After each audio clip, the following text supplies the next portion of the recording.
Nassim, tell me a little bit about yourself, the work that you do, and a little bit about your background for the people watching. I'm an independent researcher that have been doing extensive research in advanced physics and philosophy and ancient civilization, archaeology, and so on, in order to find a unified view of the physics of our world. How is all this came together in this incredible, beautiful way, like the settings we're in right now, and how does it actually eventually generate consciousness and all this stuff. But at the very fundamental physical level, that is, like using physical theory, not just philosophy and mathematics, so that actually we understand the mechanics, and we're not just saying things like it's all one in a dogmatic way, but we can actually prove and demonstrate that actually it is the way it is, and these are the mechanics under which that happens. So is this a new concept, or is this a concept that you're bringing forward from the past through old revelations that have come from previous civilizations? All spiritual traditions around the world pretty well talk about this concept of oneness, and they might call it God or many different things, mana and all sorts of things, but they all talked about the fact that it's all unified, and that there's like information that's moving through this field of unification. And what's really exciting now is that science is starting to realize that that's really the case. It's not just a philosophy, it's not just a dogma, but actually that's the way things work. And I think that when these masters talked about it, the universe being one and all this, they meant it that way. They meant it for real, that like even matter is not separate from each other. Like each point in space is not completely isolated from the rest of the points in space, but everything is actually talking. We're starting to discover, for instance, that entangled particles are connected through wormholes in the structure of space, and that black holes are connected through wormholes, and like it's starting to come out of the physics. Is that what they consider the quantum foam? Is that the wormholes that you speak of? Is that kind of what physics are talking about, is quantum foam? Yeah, exactly. That at the very, very fine level, at the very, very small level, these fluctuations of energy in the structure of space-time are making space-time curve to the point that they're little wormholes. Okay. Like very, very fine, like way below the atom. So you don't know they're there, but they are connecting particles together and making, the universe unified. And that's, I find it fascinating when we spoke before in an interview about this feedback system. You put out intent, and then the universe will give you back what you need or what you want, right? I just wanted you to expand on that a little bit about this feedback looping system that you're theorizing. Yeah, so basically, I've shown in my equation that the mass of the nuclei of atoms is the result of these fluctuations in space that you can think of as information. And you can think of information going out of a point and coming back into a point. And so that there's constant feedback relationship with the environment, so that systems eventually self-organize in a very complex way because there's constant feedback. That wouldn't happen under random function. And so, and in fact, the probabilities of our universe coming together, or even our sphere coming together under random function, doesn't add up, in 13.7 billion years since the so-called Big Bang. So like, the probabilities are so low, like extremely, extremely low. There's no way it could have happened unless there's feedback, unless it's learning about itself.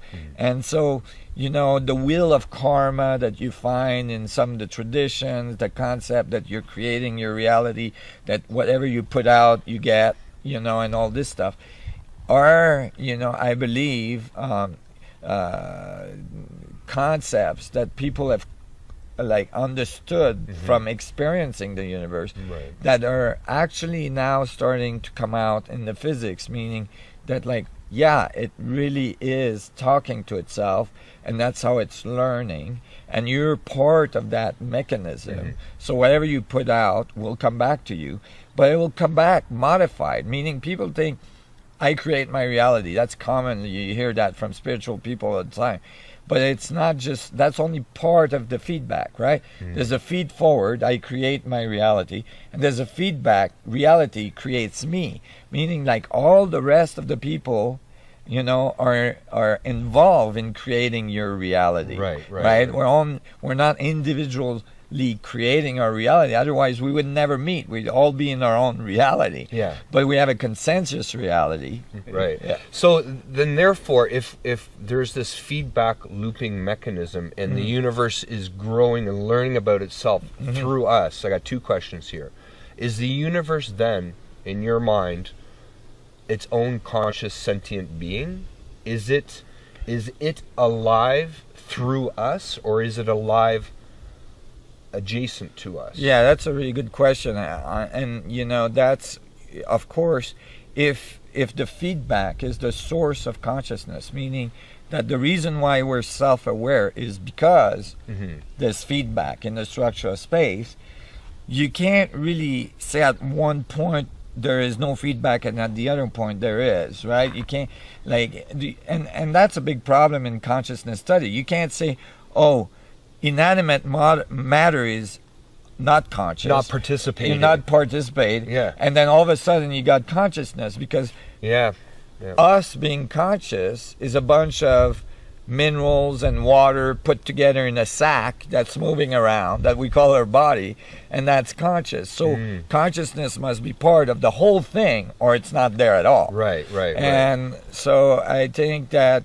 you know, the whole universe is conscious, and it's expressing itself eventually with higher and higher level of complexity to eventually something that looks like us, so, or it might look different on another planet, but something that's able to move around, that's able to look back at the universe and learn about itself. So we have a special place, quote unquote special place, by having the senses that we have to look back on itself.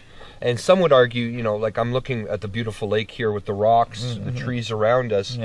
Like I know that rock, if I run up to it and smack my toe on it, it's going to affect me, right? So it is participating in my reality, even though from my perspective, it's not. I see it as an inanimate object. That's right. But that's just an egotistical frame of reference that I'm using. That's right. We're going to jump in the cold water, right? You're thinking that you're separate from the water, from the rock, and all this stuff. But without the water, without the rock, you're not here. I'm not going to feel any sensation. Yeah, you're not going to have a body. If that all that stuff wasn't there, supporting the evolution to eventually have a human being, that doesn't happen, right? So it's all connected. It's all talking. It's all like a support mechanism of learning, you know, of a universe that's learning about itself. Now, is there anything in your current research or your past knowledge where talking about predicting the future? So could someone be sitting here today and gain information from the universe to predict something that may happen in the future? Is there any sort of mechanism in that feedback system? Yeah, absolutely. And not only that, that means as well that the universe has memory, because it's if it's an evolution, right? There's memory. And what is memory in the universe? What is memory in physics? Memory in physics is time, meaning that we wouldn't have time if we didn't have memory. If you didn't remember the minute before, you wouldn't know that there is a continuous, you know, evolution of event, right? So you wouldn't have a concept of time. Remove the word time and replace it with memory, and so that means that I like that. So it's space memory instead of space time, and that means that space is actually like a medium, like the vacuum fluctuation we were discussing is like a medium that has information in it, right? And what you call your past which is your memory, right? Yeah. Is actually information you left on the structure of space-time as you move through it on the Okay. planet and, you know, in the solar system and all this stuff. So that means that, like, the information that's present at any moment in space, right, is what will predict what's coming Right. next, Okay. right? It's gonna make these events probable in one direction.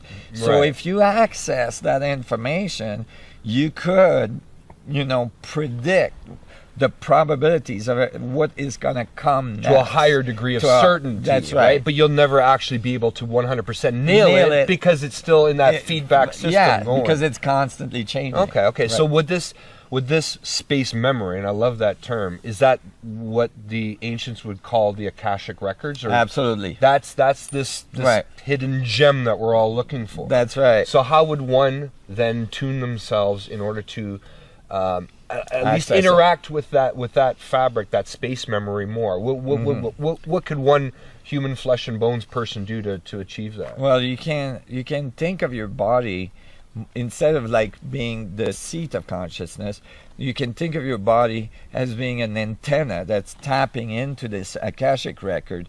And what you call your consciousness is the information you're sending into the Akashic record, and the information the Akashic record is sending back to you, or the vacuum, you know, Right. in more modern terms. So the vacuum is the Akashic record. Right. That's the it. That's information. all the information. Yeah, it's the fluctuation of the information Okay. in the structure of space. So if you look at my equations, you find that like every proton has all the information of all the other protons in the universe in terms of vacuum information inside it. And that's and it might sound really outrageous, but the equation outputs a very precise mass and radius for the proton. That's the most precise measurement on the planet today. So, you know, it's not just an esoteric thought. It actually does the job in actually describing matter very, very precisely. So, so if you understand that, then you understand that going inward in your senses towards the center of your existence, literally towards the center of every atom that makes you. You're made out of 100 trillion cells. Yeah. Each cell's has 100 trillion atoms in it.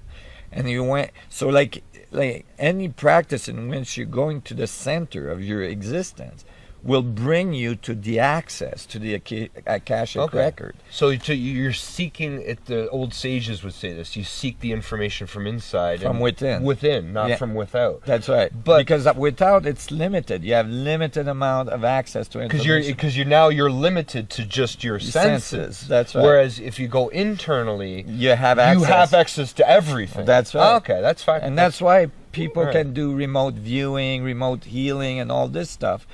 Why can you how can you remote view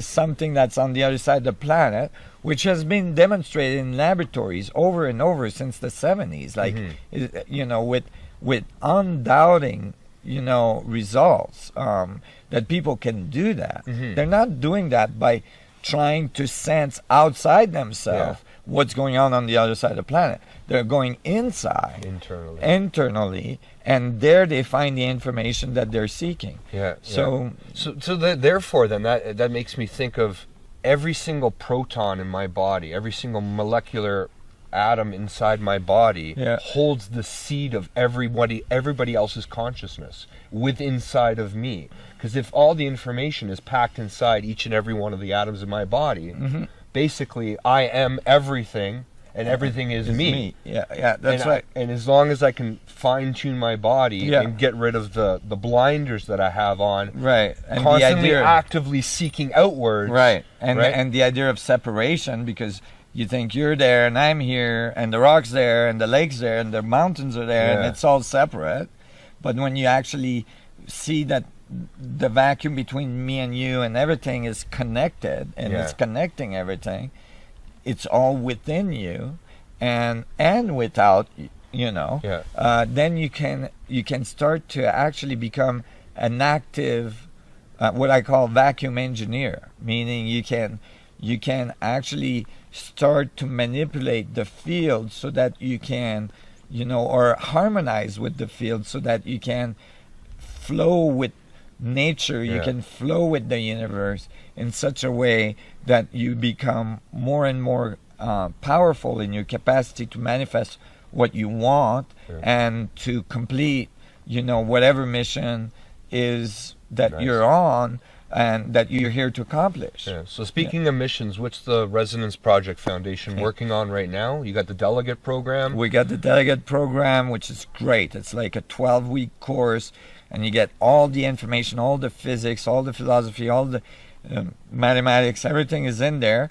You can skim along on the easy path, or you can dig as deep as you want, and it's great. And all the references are there. You can go and take tangents wherever you want, and then one time out of the month for 2 hours, I answer questions for people that are taking the course, and it's really a wonderful course. I'm really happy we have that available for people now. So what would this give people? It just give them a nice overall view of this concept of the connected universe. It'll give them tangents for them to jump off on. Yeah. Whatever their passion is, whatever they're called to explore deeper into different aspects of the connected universe. If they want to start solving the equations, or if they're interested in ancient civilization or philosophy, whatever, there's all the references there, and it's constantly being updated, so the new information gets put in and all this stuff.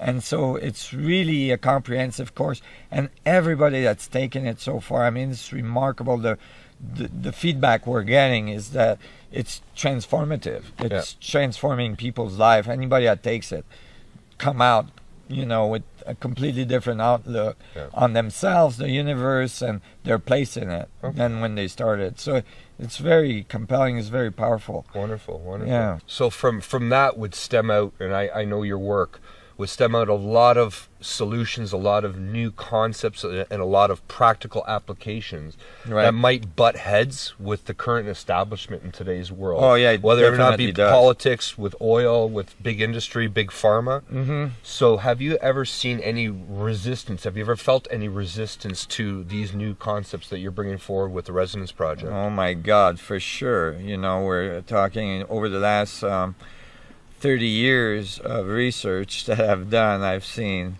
and at level, especially in science and physics and so on, it's extremely difficult to get heard. It's extremely difficult. You get ridiculed in many different ways. It's actually pretty painful, and it's a hero's journey to go against some of the largest establishment, both on the spiritual side and religious side, and on the scientific academic side. And so I've experienced many events of censoring and difficulties. Yeah, for the audience, Nassim writes actual physics papers and tries to present them to the scientific community, which are, institutionalized organizations like the big schools, the big universities of the world that have had centuries of basically compartmentalization and censorship established within them to promote their views, and the views of the people in power. Right. They're putting them forward. So I find it all the time in the work that I do. It's one thing to do an event or to do a talk with someone that doesn't have the name doctor in front of their name. But as soon as you stick the name doctor in front of their name, everybody wants to listen to them. So it's almost like just because an institution writes you a certificate saying you passed our course, then you are gifted enough to go out and spread this knowledge. But meanwhile, the knowledge that they're trying to spread is being censored all along the way. So and then on top of it, incredibly, is that if you look in history and you look at previous moments in history where there was great advancements in science, it typically didn't come from the institutions of the time. It typically came from independent researchers, people that thought that thought completely outside the box, differently, and that upset the apple cards, and they were censored, they were persecuted, they were, and eventually people went, oh, but maybe he's right. And often it was too late. They had either killed the person or, the person stuck him in jail forever. Or whatever. Exactly. And so it's kind of sad that this, in some ways, continues into a modern age. Sciences should not be about dogma and believing that something is specifically that way. It should be open to any ideas, and then the ideas that are correct will, eventually come out of the bunch, and the rest will weed out. And this is the way science is truly meant to be. So then therefore the actual wording of the scientific method is something that you hold true to yourself. If it's applied properly, it actually works. That's right. And it shouldn't be about what degrees someone has or not.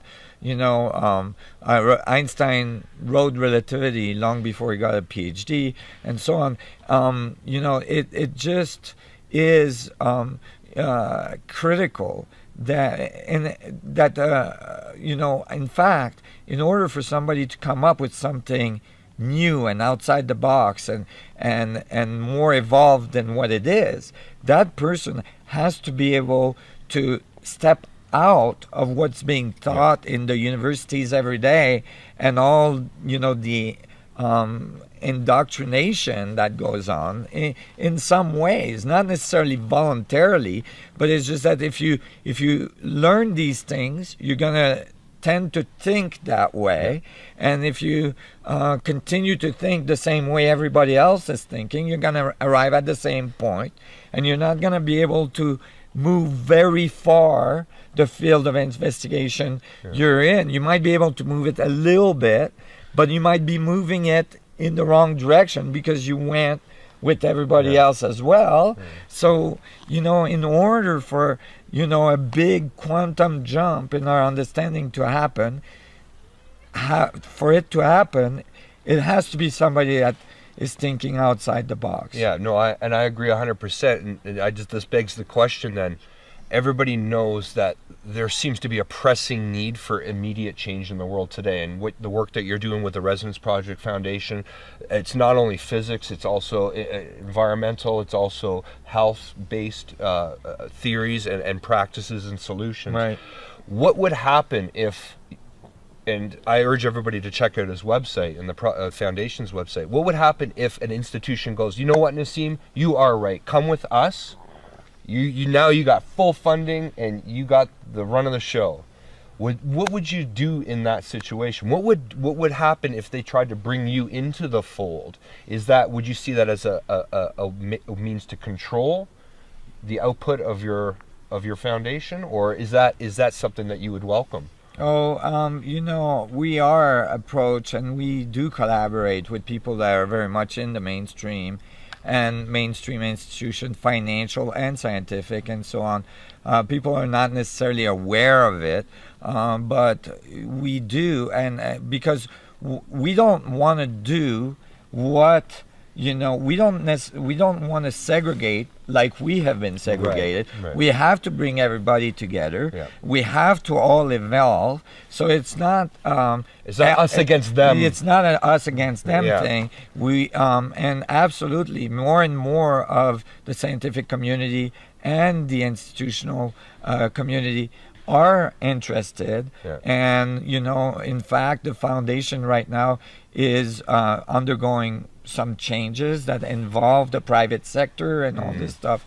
Of course, it's challenging for some parts of the private sector to be faced with changes that may involve, infinite amount of energy available in every point in space, gravitational drives where we can leave the planet, all these things. They change our way of doing business. They change our society very fundamentally. And people are going to be threatened. That is what's going to happen. There is already, but at the same time, we have to move forward. Yeah. We are challenged right now in our ecology, in the way we live on this planet, and our capacity to survive. And these are the solutions that can totally transform our society and save our world. Yeah. So that transition has to happen. And people know that, even in the industry, in the agencies, in the political realms. These people are people. They have children, they have family. They want the earth to continue. They want our society to evolve. So it's actually happening. Yeah. It just takes a little time. Yeah. So that this evolution of our consciousness and this feedback system you're talking about, where we're going to get what we need, it's not what we want. Mm-hmm. If we all open ourselves up and become our individuals, not be controlled, and allow this information to go forward and allow this collaboration to happen. I've talked to many scientists that work for institutions like NASA who they're literally, you sit them down in a chair and they're the most passionate people about whatever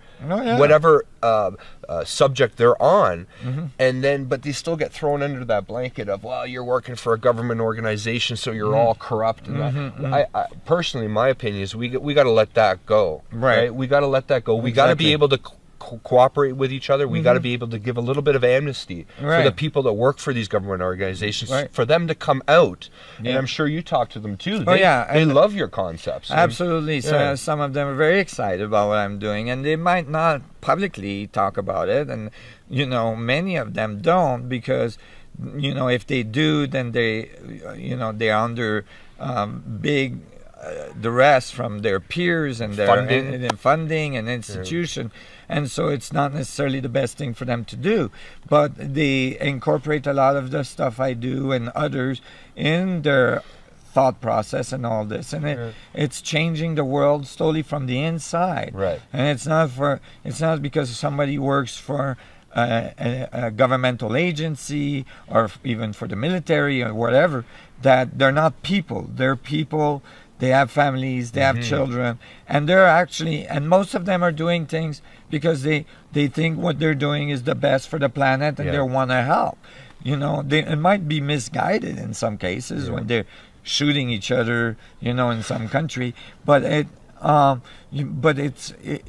changing and it's evolving, and we have to open our arms and open our hearts and not do what they're doing to us. Yes. Because otherwise, we defeat the purpose of the whole operation. Yeah, wonderful. Please check out Nassim's website, the Residence Project Foundation. You can find all the links and all the information cited below in this video. And if you see this video... Chris and Nassim in the raw. In the raw, yes. So thank you very much for watching, and we'll talk to you soon.